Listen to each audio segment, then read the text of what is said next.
La séance est ouverte. Monsieur le ministre, Madame et Messieurs les ambassadeurs, Madame et Messieurs les maires, Mesdames et Messieurs les présidents, Monsieur le chancelier, Mesdames et Messieurs les secrétaires, Monsieur le chancelier honoraire, Mesdames et Messieurs les secrétaires perpétuels, Mesdames et Messieurs les fondateurs, chers confrères, chers lauréats, Mesdames, Messieurs, chers amis. Chaque printemps, depuis maintenant 13 ans, la coupole sous laquelle se tiennent nos séances solennelles est le théâtre d'un événement à la saveur toute particulière, la remise des grands prix des fondations de l'Institut de France. Cet après-midi, devenu une tradition, est l'occasion d'honorer les lauréats des grands prix, mais également tous les lauréats et récipiendaires des très nombreux autres prix, subventions et bourses attribués au cours de l'année écoulée et dont vous trouverez le palmarès général dans la brochure qui vous a été distribuée à l'entrée. Tous, par leur talent, leur audace, leur engagement et leur persévérance, contribuent au développement et à la transmission des savoirs, à la recherche et à l'innovation scientifique, bâtissent par petites touches l'esquisse d'un avenir sur lequel nous pouvons porter un regard rempli de confiance. Cette séance est aussi l'occasion d'exprimer notre gratitude envers nos donateurs et mécènes qui rendent possible cette ambition altruiste.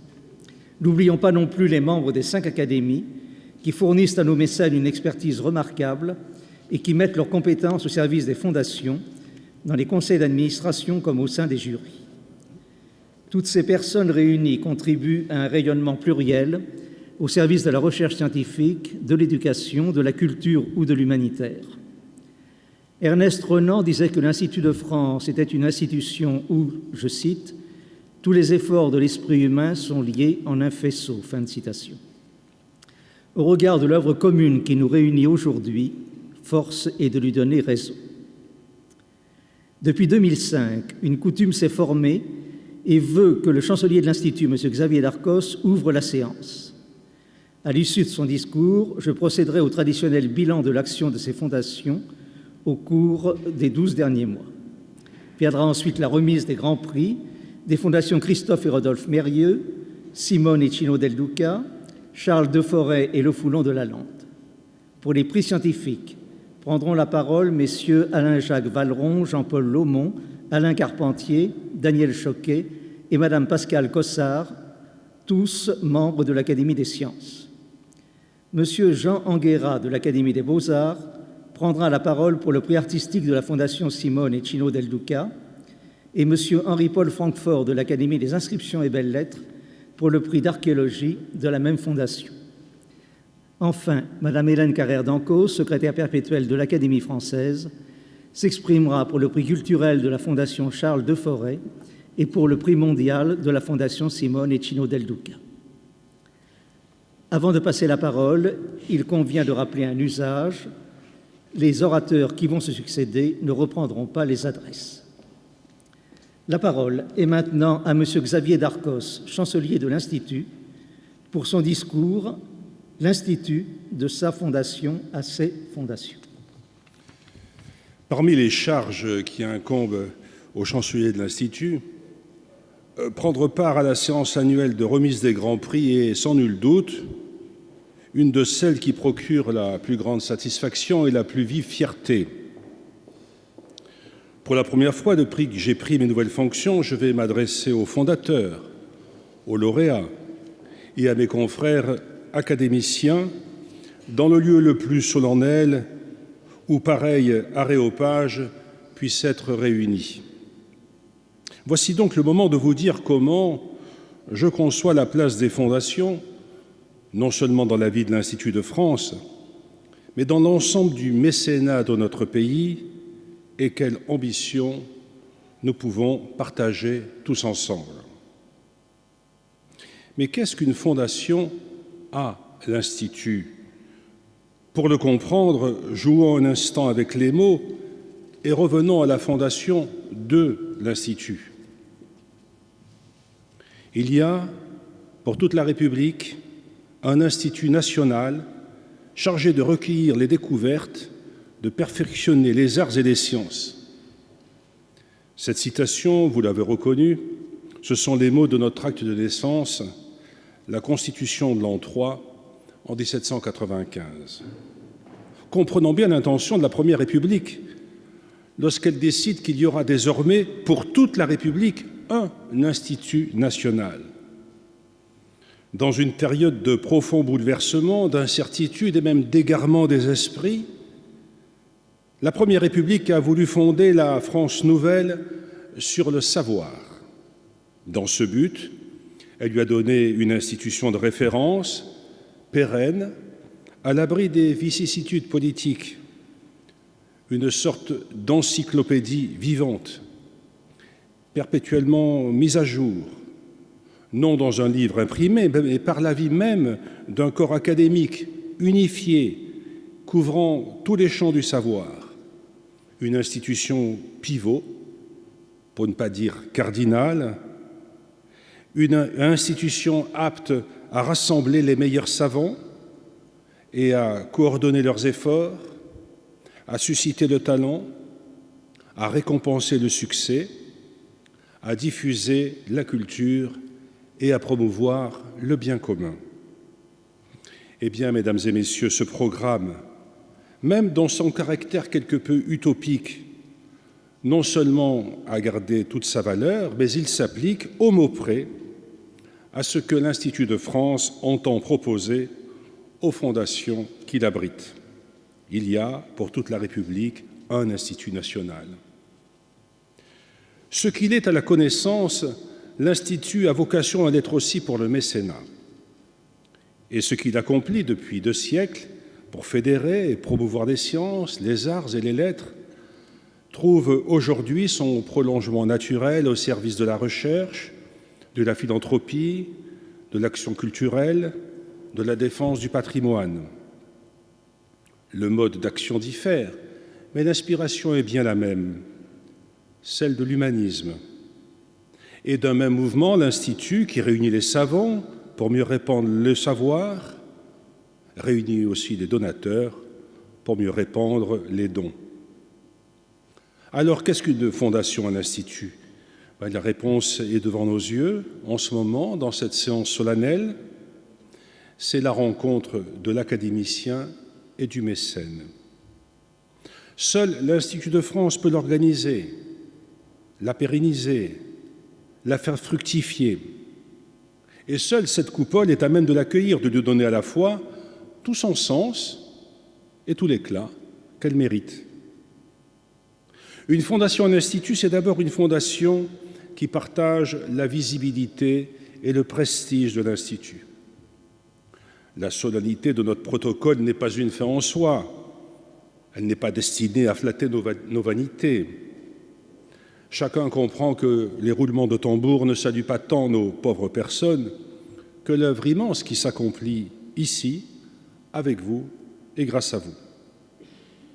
D'autre part, une fondation, un institut, ne bénéficie pas seulement d'une image ou d'un héritage historique, elle s'appuie sur une expertise absolument unique en France.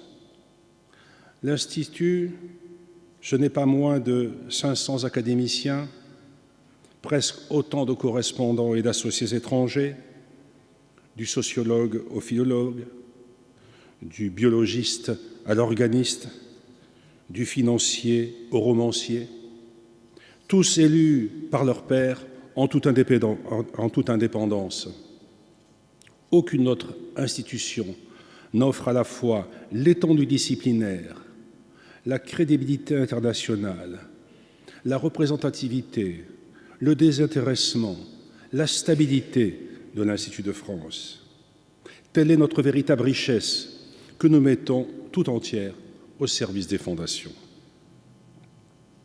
L'opinion publique, qui, avouons-le, ignore souvent en quoi consiste notre activité, n'a aucune idée de l'ampleur du travail accompli ici, au quotidien, par les académiciens, bénévolement, il faut le souligner, dans les conseils d'administration, dans les jurys, dans les commissions d'expertise de toutes les fondations. Grâce à eux, plus de 20 millions d'euros sont attribués chaque année aux lauréats les plus méritants et aux projets les plus prometteurs. Et grâce à eux, Toute fondation abritée à l'Institut peut s'inscrire dans une vision globale et dans une action coordonnée. Vous le savez, le mécénat a changé comme tout le reste. Les mécènes ont des projets plus diversifiés, pour lesquels, à bon droit, ils visent toujours davantage à l'efficacité, à la cohérence. L'Institut de France, par sa composition même et par son indépendance, répond idéalement à cette mutation actuelle du mécénat. Il a une vue d'ensemble des besoins, dans des domaines aussi variés que la recherche scientifique, l'initiative humanitaire ou l'action culturelle. Il est le médiateur naturel et éclairé entre ceux qui cherchent des financements pour leurs projets et ceux qui peuvent les financer. Il a donc vocation à devenir l'interface efficiente à laquelle le mécène pourra confier ses dons, avec la certitude que son intention sera scrupuleusement respectée à travers les temps et que les fonds seront attribués aux projets les mieux choisis. L'Institut pourra ainsi accomplir une triple mission: susciter des mécènes, les aider à réaliser exactement leurs vœux, mais aussi être le lieu de la prospective où s'invente le mécénat de demain. À vous, les fondateurs ou leurs représentants, je vais exprimer notre profonde reconnaissance pour la générosité qui vous anime, pour la confiance que vous nous manifestez. L'avenir dira, j'en suis sûr, que vous avez été des précurseurs. À vous, mes chers consoeurs, mes chers confrères, qui mettez votre temps et votre discernement au service des jurys ou des conseils d'administration de nos fondations, je veux dire qu'en étant les plus sûrs garants de notre crédibilité, vous justifiez la confiance qui nous est faite. À vous, lauréats des grands prix, je veux dire notre admiration, notre respect, nos vœux de succès. Qui sait d'ailleurs, peut-être reviendrez-vous bientôt frapper à la porte de l'Institut pour siéger dans une de ses académies ou pour proposer d'y accueillir votre propre fondation. Et de lauréat, vous deviendrez à votre tour mécène ou académicien. Mesdames et messieurs, peu avant de quitter ces fonctions, en 2005, mon prédécesseur chancelier Pierre Messmer disait, je cite, « Mon rêve, c'est de faire de l'Institut de France le principal mécène français. » Cette ambition, aujourd'hui, je continue à la faire mienne, comme l'a fait avant moi, avec compétence, dévouement, Gabriel Debreuil. L'ambition, c'est la convergence féconde de l'utopie et du réalisme. C'est avec vous tous, fondateurs, académiciens, lauréats, que nous continuerons à lui donner vie.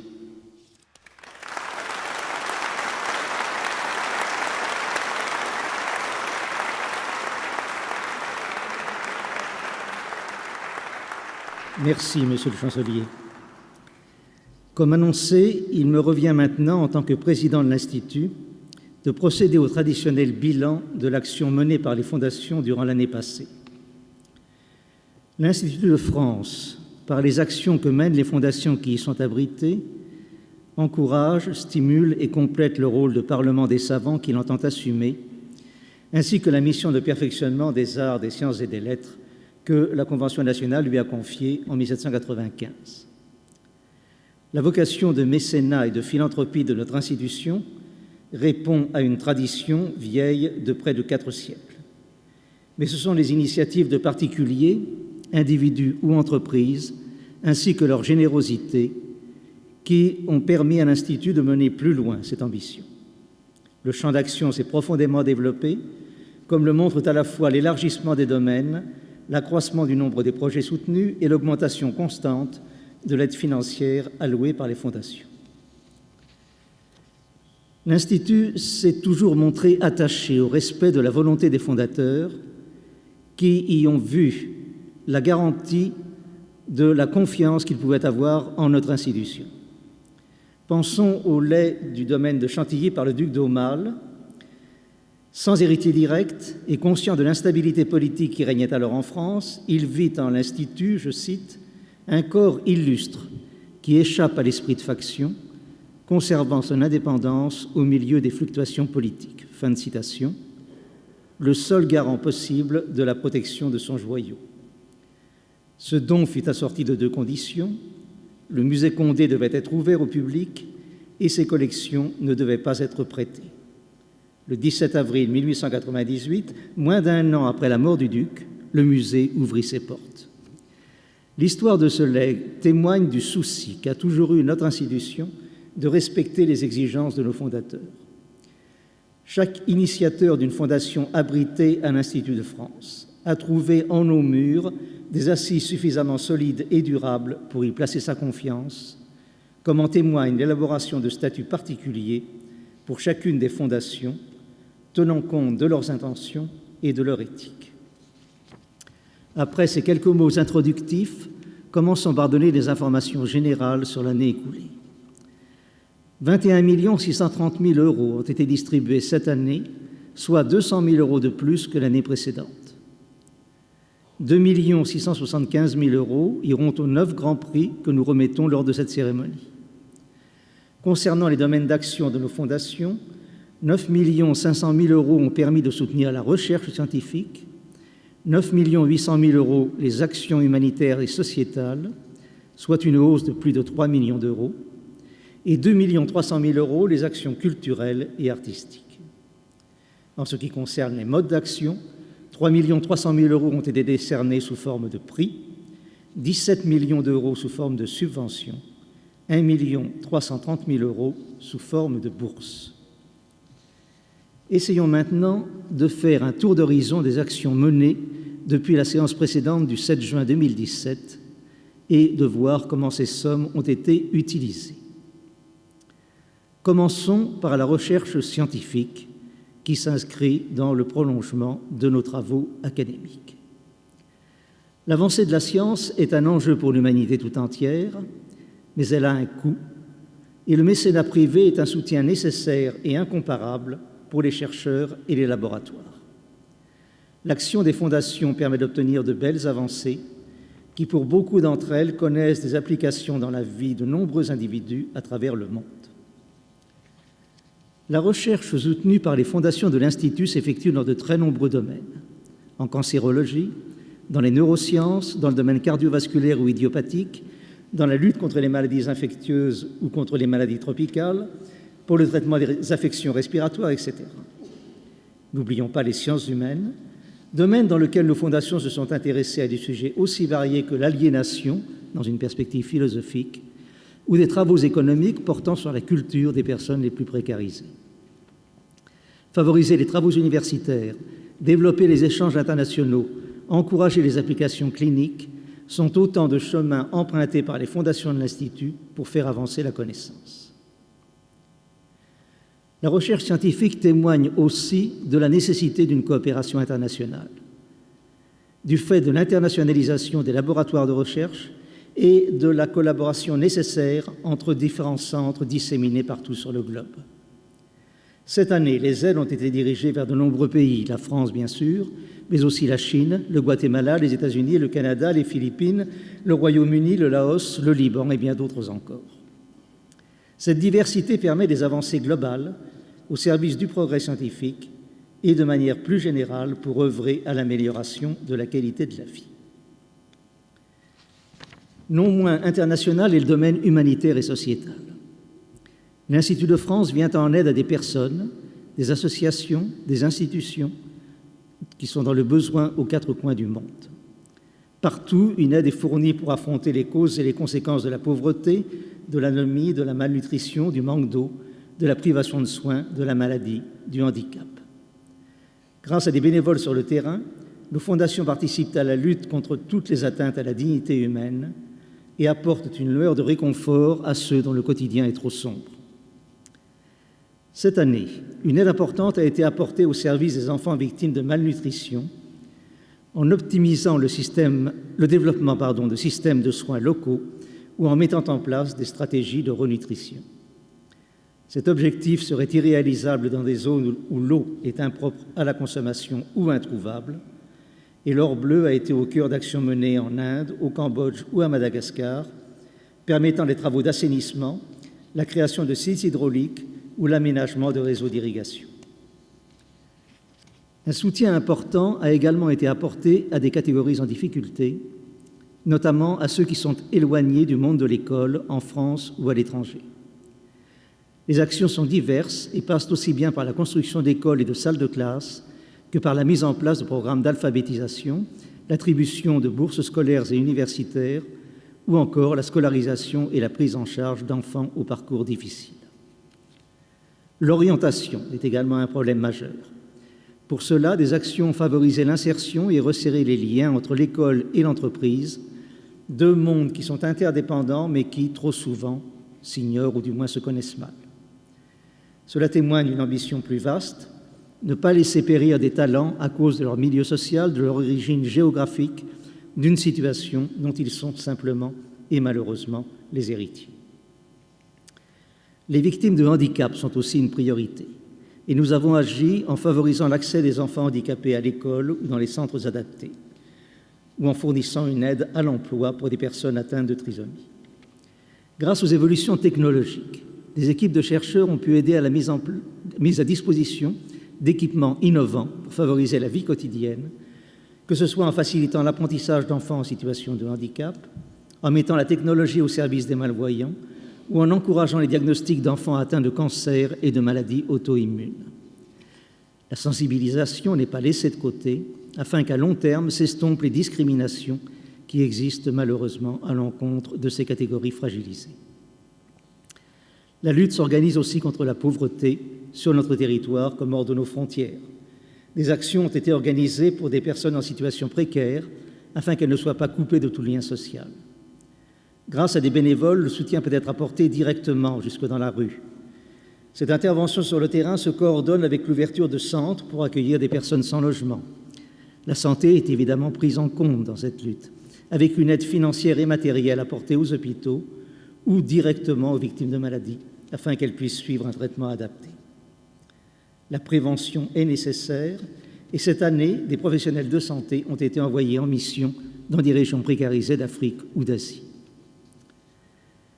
Enfin, la nature, fragilisée dans de nombreuses régions du monde, mérite qu'on tente de la préserver par des actions qui touchent à l'environnement. Le champ est vaste, les actions de sensibilisation ont eu lieu, visant à renouer le contact entre nature humaine et nature végétale.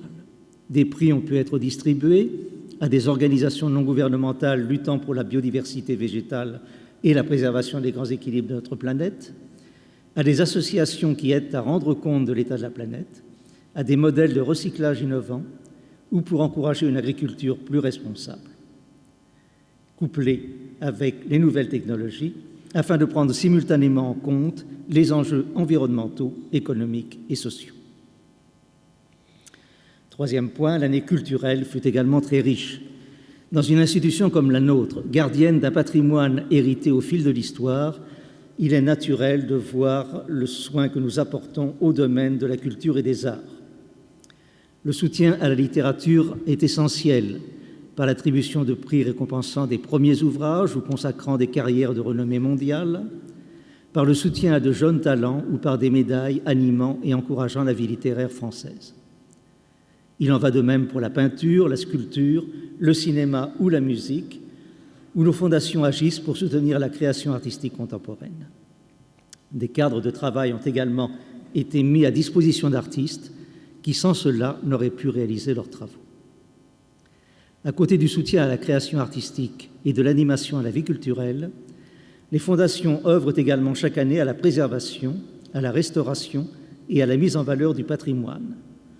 Cela fut le cas dans certaines de nos fondations musées, avec la restauration de parties du château de Langeais ou du clos couvert de la villa Quérilos. Il en va de même pour des collections d'œuvres ou d'objets artistiques, comme la restauration de l'Ecce Homo d'Andrea Mantegna, conservée au musée Jacques Marandré. Cette année était placée sous le signe de la transmission, et la nécessité de transmettre est inhérente à notre institution. Cela fut le cas avec les politiques mises en place afin de sensibiliser et de faire connaître la musique classique à des écoliers, avec l'organisation de cycles de conférences autour de la littérature et des arts, ou la participation à des colloques ouverts au public. Philanthropie et transmission est d'ailleurs le thème qui a été retenu pour Parole de Fondation, le rendez-vous annuel des fondations de l'Institut, le 21 mars passé. Ce bilan était l'occasion de mettre en lumière la diversité des actions menées par nos fondations. Ce sont plus de 300 actions qui ont été menées à travers la planète, si bien que j'ai dû renoncer à toute prétention à l'exhaustivité. Partout où elles agissent, nos fondations tentent de prendre en compte les spécificités locales et affrontent les grands enjeux contemporains. Aucune de ces réalisations n'aurait été possible sans l'appui, la générosité et la confiance des mécènes. Aucune ne l'aurait été non plus sans l'activité des lauréats, sans le dévouement des personnels des fondations et des personnels de l'Institut, ainsi que des acteurs sur le terrain, professionnels comme bénévoles. Ce sont toutes ces personnes que ce discours veut mettre à l'honneur. Grâce à cet éclectisme, l'Institut de France parvient à être ce qu'Ernest Renan voyait en lui, un faisceau. Ma conclusion est donc un profond remerciement à tous ceux qui contribuent à constituer ce faisceau, convergeant vers un même but.